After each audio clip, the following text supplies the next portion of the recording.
Welcome to today's video. I'm the Hooded Lid and I have a new product for you today. The Natasha Denona Glam palette. I got it last night at 3 o'clock and this is what she looks like. It is beautiful. So the light has been changing. The days are getting a little bit shorter and 3 o'clock was a little late for me to shoot something. I did shoot something because I wanted to bring to you two different looks, and I will insert that footage, but I'm just letting you know it was super hot. I did break into a sweat. I was challenged in many ways, but the look I got was so pretty and absolutely every day. I also did swatches, which I may or may not insert. I want to do swatches in this light, and if there's a big difference, then I'll go ahead and add both of them. But this is what we have. This is a cool to neutral palette with a couple of colors that are opposite, which really makes the colors sing. You know, colors can be contrasting and they can be complementary, right? The things that are contrasting really make the colors pop and sing. And I think this is really well executed and thought out. As I mentioned in the Will I Buy It video, the ratio here is 1 row of mattes to 2 rows of shimmers, which as a hooded person doesn't really excite me.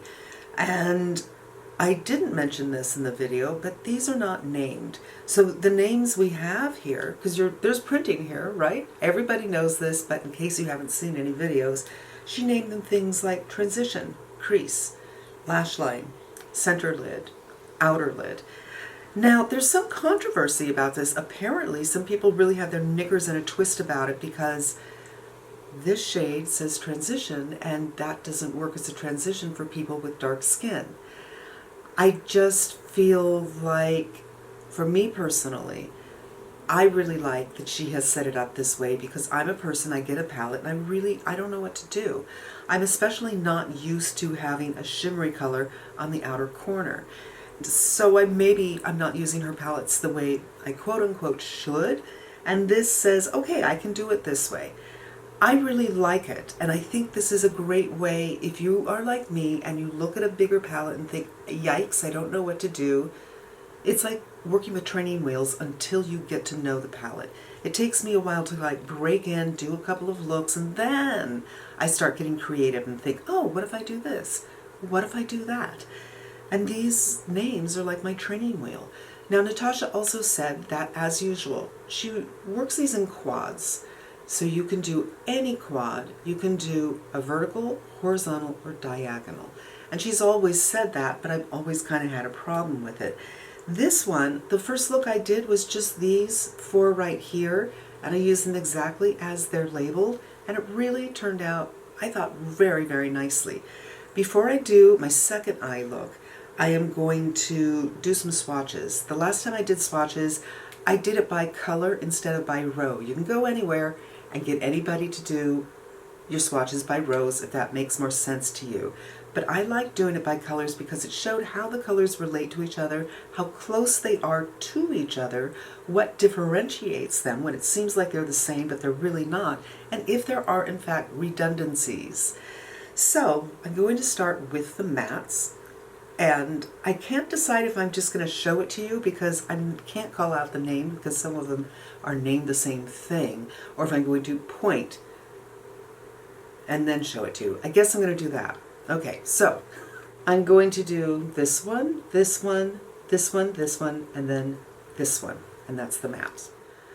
So here are the mattes. Starts up here, a little harder to see that color perhaps. And there we go. These are cool, except for this one, which is running a teeny bit warm.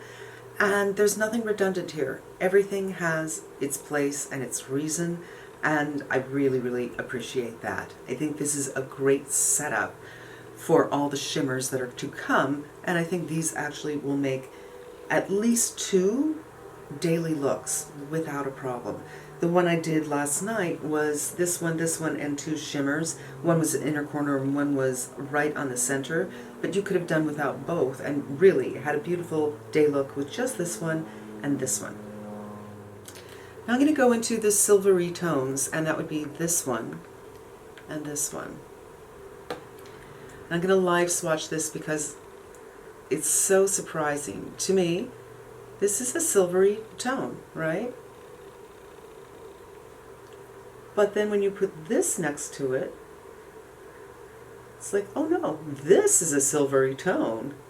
This is like a champagne silver. I don't know. Now, the pinkier tones.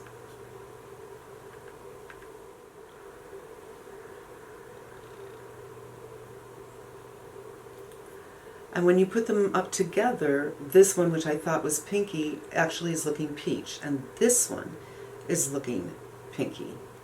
So there's really interesting subtleties in here that I don't think show when you're looking at the pans, but they certainly show when you're swatching them. Now, this one and this one. And I'm just choosing these because I feel like their colors are similar.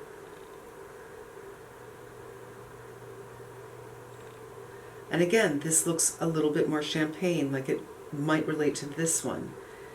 And this one, there is a pinky undertone too. So it's kind of repeating what's in the top row, but it didn't really look like that's what was going to happen. So it's kind of surprising to me how these are looking. And now we'll do the silvery tones, which would be this one and this one.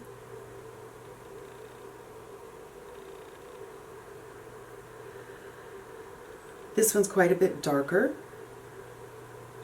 And again, I feel like this one has some pink in it. So there is a good deal of pink, whether it be undertones or shifts. And I think pinks are really flattering on many, many skin tones, especially in a cool palette. And then finally, the darkest color and the outlier, the gold. That's the darkest color, and it's really beautiful. And I feel that it has a little bit of warmth to it. And the gold, which is the outlier. So in the mattes, we have an outlier here. And in the shimmers, we have an outlier here. And I think they can really contrast each other and provide for some tension that can make an eye really, really interesting. So let's get into an eye look.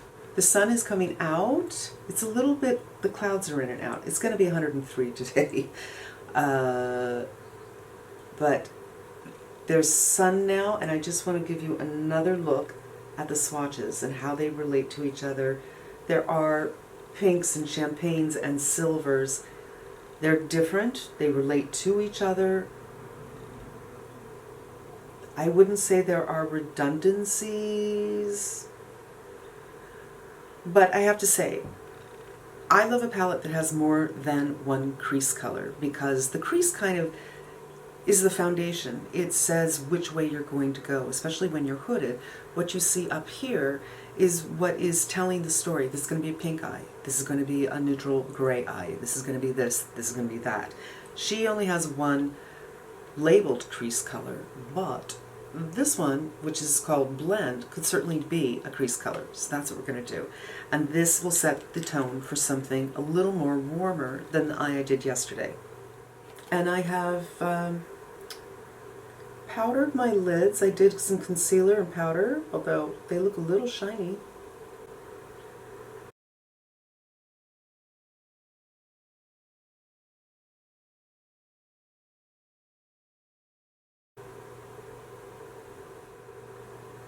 So it's supposed to be 103 today, you guys. Yay. I had been telling you we were in a heat wave for about 2 weeks. It was 90 plus, close to 100. And then it just stopped. And then it was the low to mid 80s for the past week, since last Wednesday. But I didn't have any new products to shoot, so I couldn't take advantage of it. It just killed me. I had done the Will I Buy It, and I did the one about home fragrance. But the under eye concealers, those I shot in May, so that was just about editing. It killed me. I didn't have anything. Now I got 2 new products, and I have something else on the way, but it's going to be 103 today and 110 tomorrow, and in the high 90s for the rest of the week. Yay! It's like I can't get away from the weather. I have wiped this clean, and now I'm going to go into this one, which is called Smoke. And I'm just going to do the outer third. I'm going very gently with this color because it is a little dark for my skin tone and for my comfort zone. And these shadows I find to be a teeny bit powdery, but I don't mind that. Like her cream to powder formulations are really hard for me. They're difficult, I think, with crepier lids. These are not as dry as Viseart's. They don't seem as creamy as, like the mattes in the Lila palette I love. They are made in Italy, so there's nothing that seems to have been changed, aside from possibly the formula. And all these colors are new. Just wiping the brush and just doing a little bit more blend. And just pulling that dark color in.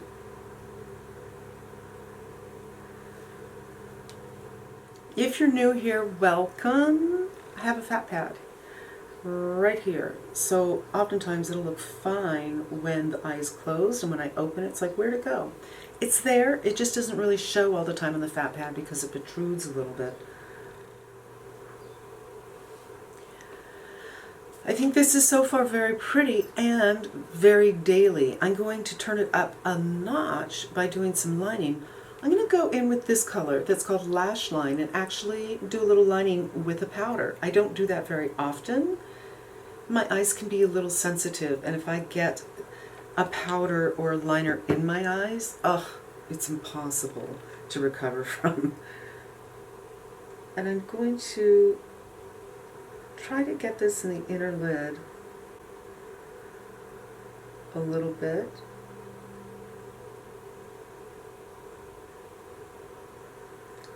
And then segue to the outer lid, but not too much because I really want it to be close to the lash line. And because I'm hooded, if I go too much outside and onto the lid, it's just going to transfer up. And that's not the look that I want. And now I'm just going to transfer it down here. This really works well. There's nice pigmentation here. And I'm going to do a little bit to help the idea that I have lashes down here, which I do, but oh my god, they're so pale. I think there's only 7 of them. Now I'm just going to take another brush and do a little blending, soften that up.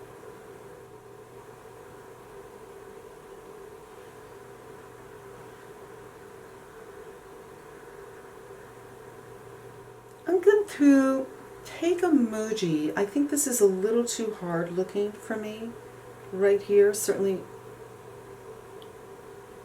it's a little too strong for my eye.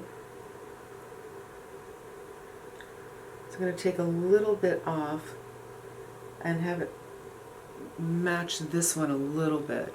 So far we have done this, this, and this, and it's time to think about some color. I mean, I could do this, I suppose. Let's call this, we're going to do a vertical eye. I'm not sure the finger was the right idea. I think I'm going to do this with a brush. So take that. Although I have to say, you guys, I like the way this looks. Just the lid, you know, take out the lining. This lid, totally daytime. But I'm going to be doing kind of a nighttime look.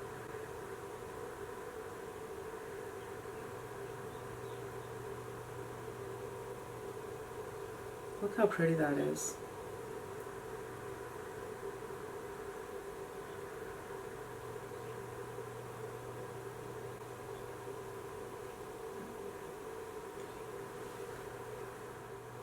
I'm putting a color really light on the inner third, helps to counteract that dark shadow that I have in the tear duct, which for me can really make the eyes look a lot smaller and close everything up.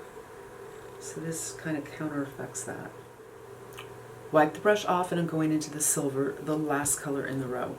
And this one, I'm going to really it's going to be the center color. This has some reflective qualities. Wow, so pretty. I can't imagine how shiny this would be if you got it wet and applied it with a finger. It's time to go in with a blender and just clean things up and see what, if anything, needs to be adjusted. I did like the way the mattes looked alone, but now that I've got some shimmers going in here, I just feel like a blend is called for. And now I'm just going to clean up this eye. I think I had a little too much underneath. Underneath is really hard for me, so I'm just putting a little concealer on my hand and picking it up with a brush, and I am pretending I'm in art class, and I'm just going to try to be pretty specific. And now that I've opened that up, I think I'm going to go in with this color and put that there just to brighten the area.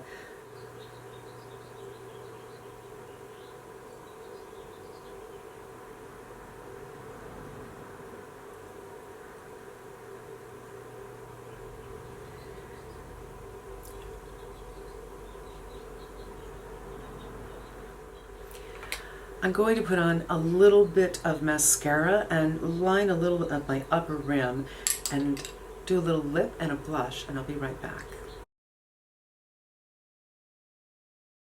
So now I'm going to cut away and we're going to go to yesterday when I did a day look. Yeah.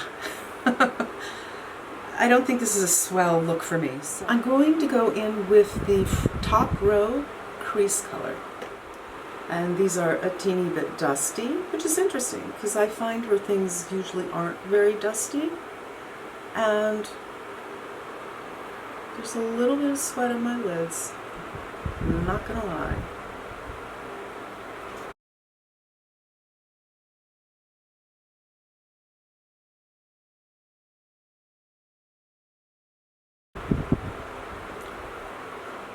With the same brush, I'm going in with this color, which is called Transition. And I'm just going to do that right above. And this is also a little dusty. I don't mind it.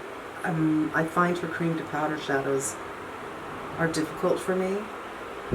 And while this color looks quite light in the pan, it's not looking that light on the eyes to me. This one is inner corner. It's really pretty.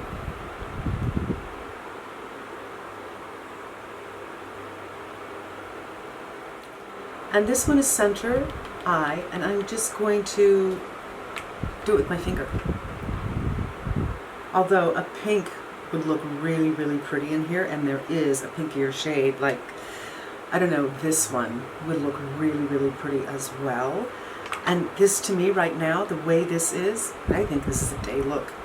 Perfect for fall. But let's just pop this puppy on.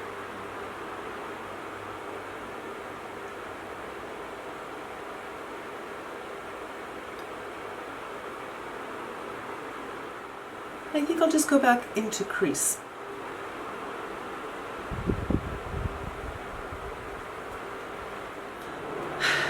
Okay, you guys, it kills me that when the sun is no longer out, it's very hard for me to get a good look. I just feel like there's something about the lighting that isn't ideal, but I hope I'm wrong. I hope when I put this into the computer, I'll be like, it's fine. Because I moved that other umbrella light, my sweat is kind of abating, so my hand's no longer shiny. And I just want to show you these again.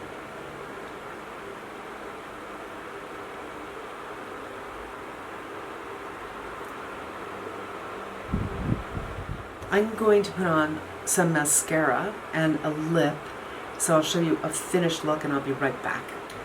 All right, a little bit of mascara. I need a nude in Sammy on the lip, and I know my face is a little red from the heat, But, and I could probably actually use to do a really serious blend, but I don't know.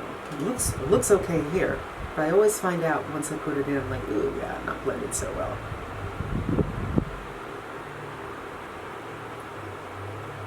Yeah. Oh. You know what, you guys?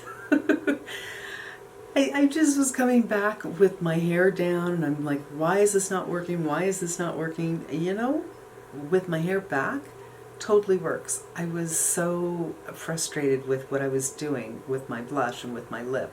And for some reason, when I take that blonde out of my face, boom, it works. And I do wonder, is this a palette that might work better for brunettes than for blondes? I'm not going to wonder too much about it because I definitely think there's more exploring to do with this palette. I am so glad that I have this palette. I really love it. And I thought the daytime look I did yesterday, fantastic. And I think most neutral to cool palettes tend to be purple-ish, and purple just doesn't work very well with me. There's many different kinds of purple, but there's that cool purple that just is dead on me. This works. These mattes alone, you saw the day look I did yesterday. I think there's 2 more day looks in here, which is really saying something because it's only, what, 5 shades. Really well curated. This area, I think, yes, there's much more we can do in this nighttime kind of a look. But I also think you could take these champagnes and these pinky peaches and put together something that is very ethereal looking, maybe nothing in the crease, just a wash of color. And these colors, more pewters to bronzes, also beautiful. And yes, there are similarities between these two, and between these two, but they are different, maybe not different enough, but they are different. When I'm looking from this angle, for instance, this one's definitely peach to this one, which is more of a dusty rose. These two, this is more champagne, and this is more peach, and it's darker. And these two, this is cooler, and this is more like a taupe, that perfect taupe that has a little bit of pinkness in its shift, and this is more like a bronze. So pewter, taupe, bronze, they are different colors. It just depends on what angle you're looking at them. And that's it. I'm definitely going to be doing some more videos on this one, so I hope you come back to see them. But I appreciate you spending some time with me now, and until we meet again, be safe and smart, and I'm wishing you good health.